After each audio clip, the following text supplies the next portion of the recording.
Gracias por seguir con nosotros. Continuamos en Panorámico, una producción del Tecnológico de Monterrey. Seguimos platicando con Daniel Beira del Ministerio de Defensa de Surinam. Daniel, we know that Surinam is located in the border with Brazil, and you also share part of the Amazon. Could you tell us if you have any problems with the defense of the natural resources in that area of the country? I must start first to say that if you look at the map of Suriname, a part like probably 90% of our country is forest.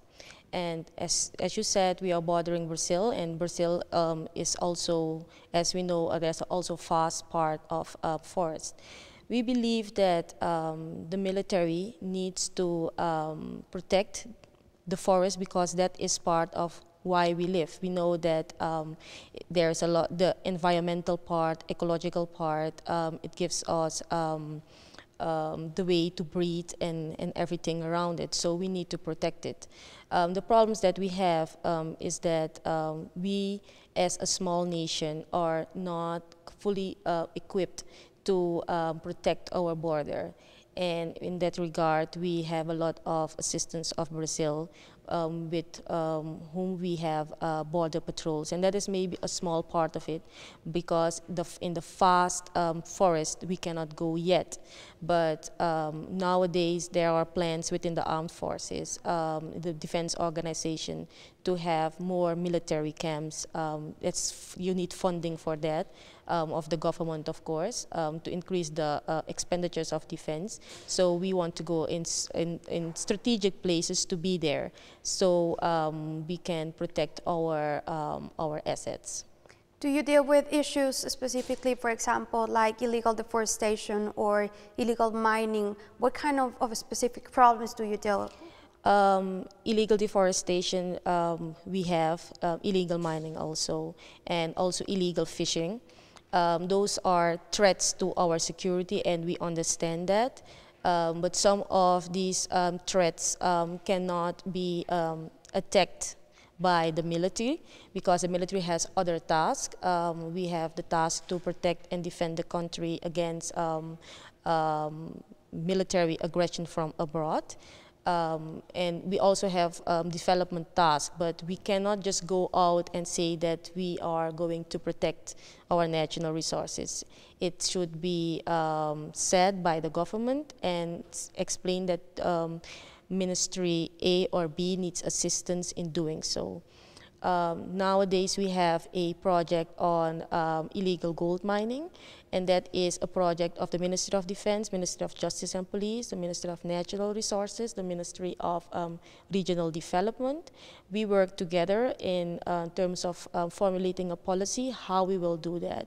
So the Defense and Justice and Police can have a camp, but we also advise that the natural resources, regional development are also there with their policies, and in terms of see that people keep the regulations of mining, that they are there legal, and that they cope with all the policies that we have. So that is the way that we are going towards dealing with that. We've been talking about your relationship with Brazil, but you also have two neighboring countries that are small countries as yours. You have Guyana on one side and French Guyana on the other side. What is your relationship with these two countries? With Guyana, we have normal neighbor relationships. A relationship with French Guyana, or France, we must say. We also have a bilateral agreement. Probably I missed that to tell you that earlier. But we also have border and river patrols with the Gendarmerie of France, and we work closely together, the military of France and Suriname, alongside the border as well. We know that in Guyana they have high rates of crime. Mm-hmm. Is that affecting the national security of Suriname? Of course, if you look at our borders, they are not completely closed. So sometimes we had problems that criminals in Guyana came to Suriname. But the Ministry of Justice and Police is working very close on that, and we can say that a couple of very, very serious criminals were caught on Surinamese territory, and they were sent back to Guyana. Daniel, we'll be right back. We'll see what our professors have to say about this issue. Okay. Continuamos en Panorámico, una producción del Tecnológico de Monterrey. Vamos a una pequeña cápsula donde se le preguntó a los profesores de esta institución qué se debe invertir en la seguridad nacional de nuestro país. Continuamos. Creo que hay dos aspectos muy importantes a tener en cuenta, ¿no? Uno es la parte logística castrense, por supuesto, la adecuada capacitación de las fuerzas aéreas, la naval, la terrestre, con equipo de punta, tecnología, por supuesto, pero también es importante considerar la parte política, estratégica y económica, ¿no? ¿Qué harías tú para mejorar la defensa nacional de México? Esta es una pregunta que le hicimos a los profesores del Tecnológico de Monterrey y queremos saber qué es lo que opinan. Acompáñenme, vamos a preguntar. México no necesita una defensa armada. Creo que la base fundamental es la educación. Equipo, infraestructura. Más educación. Muchos ámbitos desde la parte educacional. Empujar la creación del compromiso en esa gente que está pues, defendiendo nuestra soberanía, ¿verdad? Invertir en investigación, ¿sí? Lo que necesita es dar más nivel a la gente, más concientización.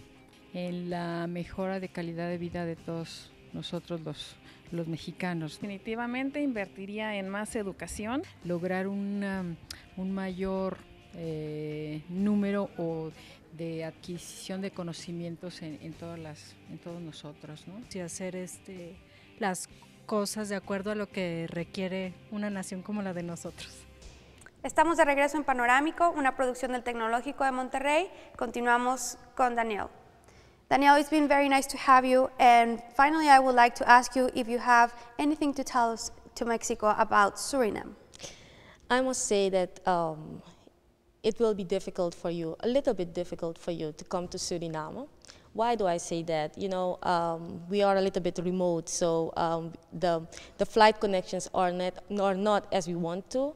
But see it as if you're looking for a treasure, right? It will be very difficult for you to get there, but when you're there, it will be like paradise. Suriname is a country that the population is very, very mixed. You will be able to see that people from so many races live very friendly and peacefully besides each other. You will see a country where you have a mosque and synagogue beside each other, and the Muslims and the Jews just go towards their place of worship and can greet each other. You will enjoy the food, which is a mixture of Asian, Creole, African flavors. You will enjoy it. And the waters, our waterfalls, the people, fantastic. So I welcome you to come. Also you, Cecile. Whenever you can, pass by and you will enjoy a perfect time. What have you liked about Mexico the most in your visit? Every time I came here, I like the way people are. People are very friendly. You kiss each other even if you don't know each other. That's very interesting, and it's very hospitable also. I like the way how you treasure your indigenous culture, that everywhere where you see, you can see something of your rich history. I like how you preserve that, and I think you are very proud people, so that's very nice to see. Daniel, thank you very much for coming to Mexico and for being with us here at Tec de Monterrey. We really appreciate your time and your visit. Thank you very much for having me. Gracias a ustedes por acompañarnos en esta producción del Tecnológico de Monterrey. Panorámico, los esperamos la siguiente vez. Gracias.